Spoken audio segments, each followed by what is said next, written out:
꼭 아셔야 하는 여러 지표를 보고 투자를 결정하는 거죠. 지금이 저는 어쨌든 이 P2P 주택담보대출 상품에 투자하기는 아주 적기라고 생각합니다. 안녕하세요. 구독자 여러분들의 경제적 자유를 위해서 노력하는 경자TV 케빈입니다. P2P 주택담보대출 상품에 대해서 말씀드리도록 하겠습니다. 자, 이 주택담보대출 상품은 사실 상품의 특징이 명확하기 때문에 특정 P2P 회사가 더 많은 장점을 가지고 있다고 보기는 어려운 상품이 아닌가 싶습니다. P2P에서는 P2P 플랫폼의 역할이 매우 중요하긴 하지만 주택담보대출 상품에 있어서는 그 P2P 회사에 대한 중요도는 상당히 낮게 보고 투자를 하는 편입니다. 그럼에도 불구하고 끝까지 내 돈을 잘 해결해주는, 내 투자를 잘 마무리해주는 회사는 중요하기 때문에 선택을 하긴 하는데요. 그래서 P2P 금융협회에 들어가서 지금까지의 대출 총액이 300억이 넘는 회사, 그리고 그 이상으로 투자를 하는 편이고요. 또 너무 큰 회사는 투자를 좀 굳이 하지 않는 편입니다. 왜냐하면 주택담보대출 상품의 경우에는 그 리스크 자체는 상품에만 있기 때문에 이 P2P 회사가 끝까지 이걸 해결하려고 하는 노력이 더 중요하다고 생각합니다. 그런데 아주 큰 회사 같은 경우에는 사실 이 작은 한 2, 3천만 원씩 빌리고 투자하는 이 상품에 아주 큰 가중치를 부여하지 않을 수도 있기 때문에 저 같은 경우는 전체 대출 잔액이 한 300억, 400억 이상이 되면서 이것을 끝까지 해결하려고 하는 추심팀이 있는 그런 회사들 위주로를 좀 선호하는 편입니다. 그리고 일단 그렇게 해서 여러 P2P 플랫폼을 골라놓고 이제 그 중에서 여러분들이 꼭 아셔야 하는 여러 지표를 보고 투자를 결정하는 그 지표는 첫 번째가 LTV, Loan to Value 아시죠? 좀 이따 자세히 설명드리겠습니다. 그리고 두 번째가 특정 부동산에 대해 그 지역에 대한 낙찰률은 매우 중요합니다. 들어갈 땐 KB 부동산 시세와 LTV를 보고 이제 투자를 하지만 잘못돼서 나올 땐 낙찰률이 아주 중요하기 때문입니다. 그리고 세 번째가 차주, 돈을 빌린 사람이 이걸 반드시 꼭 갚아야 하는 어떤 이유를 보려고 하기 때문에 저는 그래도 조금 비싼 부동산, 좀 좋은 부동산에 투자를 하는 편이고, 또 하나는 차주가 직접 거주하고 있는 부동산 위주로 이제 투자한다, 이렇게 말씀드리고 싶습니다. 그리고 마지막으로 차주가 돈을 갖고 싶은 의지인데 이거는 사실 저희가 알 방법이 없기 때문에 그것은 분산 투자로 해결해야 된다고 생각합니다. 자, 그럼 이 네 가지를 자세히 한번 설명드리도록 하겠습니다. 자, 일단 첫 번째 LTV, Loan to Value. 여러분 이제 LTV 정도는 다 아시죠? 보통 우리가 10억짜리 아파트를 서울에서 이제 산다. 그럼 요즘 대출 규제가 워낙 강하기 때문에 이제 4억 정도까지밖에 대출이 되지 않잖아요. 그러면 만약에 추가적으로 10%를 P2P 회사에 빌린다. 그럼 이제 5억이 되겠죠. 그러면 보통 이제 P2P 회사들이 LTV 50% 상품이다, 이렇게 상품을 내놓게 되는 겁니다. 추가적으로 선순위 금융기관이 아까 40% 대출이 나갔으니까 4억이지만 보통 채권 최고액으로 보통 120%, 130%까지 잡는데 그런 것들을 감안해서 혹시 이 상품이 문제가 되면 이자를 내거나 이런 선순위한테 나가는 부분 때문에 한 110% 정도까지는 감안해서 이제 계산을 하실 필요가 있고요.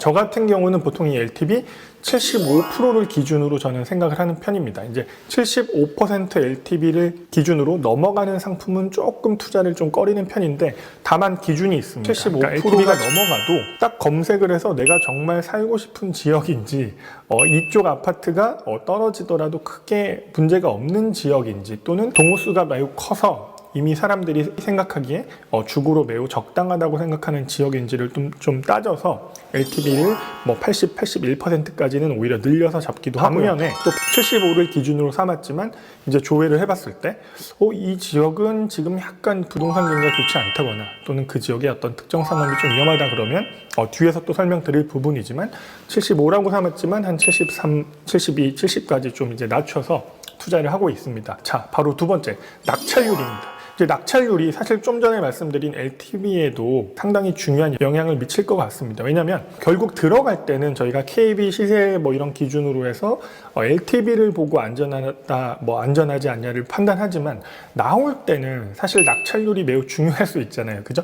왜냐하면 문제가 생겼는데 이걸 경매를 넘겼는데 낙찰률이 65, 60이라면 저희가 처음에 산정했던 그 LTV 75% 기준으로 80이냐 70이냐 다 의미가 없어져 버리거든요. 그래서 저 같은 경우에는 이 낙찰률을 많이 찾아보는데, 혹시 모르시는 분들을 위해서 두인 경매라는 사이트가 있습니다. 그래서 두인 경매 사이트는 무료고 회원가입만 하시면 조회해 보려고 하는 그 지역의 아파트가 최근에 낙찰률이 몇 프로인지, 그리고 과거에 어떤 추이로 이제 낙찰이 되었는지를 여러분들이 다 보실 수가 있거든요. 그러면 그런 것들을 고려해서 낙찰률까지도 감안해서 투자를 하시면 좋을 것 같고, 요즘처럼 부동산 경기 좋고 할 때는 낙찰률이 거의 서울 지역은 거의 100으로 나오거든요. 거의 시세에 가깝게 특정 아파트가 지금 뭐 8억에 거래된다, 7억 4천에 내놓으면 요즘은 그냥 그 가격에 다 가져가더라고요. 따라서 이런 특정 타이밍, 부동산 경기가 좋을 때 낙찰률과 그렇지 않을 때 낙찰률은 여러분들이 좀 감안해서 보실 필요가 이제 있는 것 같습니다. 자, 그리고 세 번째. 자, 첫 번째가 LTV, 두 번째가 낙찰률이었고요.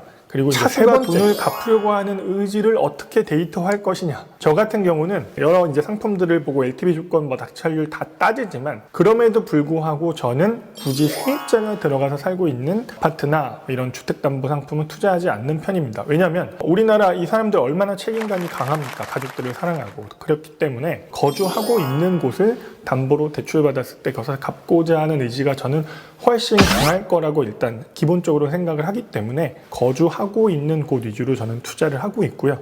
또 한 가지는 여러분들 내 자본금이 더 많이 들어갔으면 사실 더 지키려고 하는 의지가 강할 수 있죠. 그리고 또 하나는 이 주택담보대출은 부동산이기 때문에 특성상 좋은 위치, 좋은 입지라면 글로벌 경기가 아주 나쁜 상황이 아니면 특정 가격을 유지하거나 또 경기가 좋아지면 가격이 오를 확률이 높습니다. 따라서 이게 무슨 뜻이겠습니까? 결국은 다른 곳을 팔아서라도 이걸 지키려고 하는 의지가 강할 거 아니에요. 그래서 저는 좋은 입지의 부동산이려면 지키려고 하는 의지가 더 강하다. 그리고 그런 곳은 보통 더 비싸다. 그죠? 비싸기 때문에 대출 금액은 좀 더 클 수 있지만 조금 더, 그래서 아까도 처음에 말씀드린 것처럼 LTV에서 그런 면에서는 의지를 조금 더 쳐주는 편입니다. 이 부분은 사실 숫자로만 따지면은 LTV 낙찰률에 다 이미 계산이 된 거기 때문에 이거를 차주가 돈을 갚으려고 하는 의지랑 상관없다 말씀하실 수도 있지만, 제가 서울 한복판에 집이 하나 있고 또 지방에 집이 또 하나 있고 이런 상황이라면, 그리고 제가 뭔가 돈이 필요하고 어떤 사업이 잘못됐다 그러면 억지로라도 무조건 이 좋은 곳, 그러니까 비싼 곳, 또 향후 오를 가치가 있는 곳을 지키려고 노력할 거기 때문에 저는 의미가 있다고 생각합니다. 자, 그렇게 해서 지금 세 가지를 말씀드렸고, 이제 마지막으로 사실 이 주택담보대출 상품이라고 저희가 P2P 상품이라고 말씀은 드리지만, 결국 이것은 대출이기 때문에 어떤 문제가 발생했을 때 차주가 이걸 반드시 갚으려고 하는 의지를 우리가 숫자로만 명확히 파악할 수는 없습니다. 그렇다면 결국은 저희가 늘 말씀드리는 분산투자, 그렇죠, 분산투자를 해야겠죠. 지금이 저는 어쨌든 이 P2P 주택담보대출 상품에 투자하기는 아주 적기라고 생각합니다. 정부가 대출 규제를 충분히 했고, 그로 인해서 추가적인 대출이 이 P2P로 흘러왔는데, 아마 이게 아주 시장이 커져서 P2P 쪽에 이 상품이 너무 많아지면 두 가지 경우가 생길 수가 있을 겁니다. 첫 번째는 정부가 P2P 쪽에서도 어떤 LTV라든가 이런 것을 조금이라도 규제를 할 수가 있겠고, 두 번째는 점차 이 상품의 수익률이 낮아질 가능성이 있습니다. 왜냐하면 부동산이 꽤 안정적으로 돌아가고 이 상품에 큰 문제가 없다는 판단이 된다면 P2P 업체들은 결국은 조금 더 낮은 금리로 돈을 빌려줄 거고, 또 반대쪽 투자자도 좀 더 낮은 수익률로 투자를 하게 되는 상황이 발생할 거기 때문에 지금이 여러분들이 이 주택담보대출 상품만 잘 상품을 골라서 분산 투자하신다면 충분히 투자할 시기가 아닌가 이렇게 생각이 됩니다.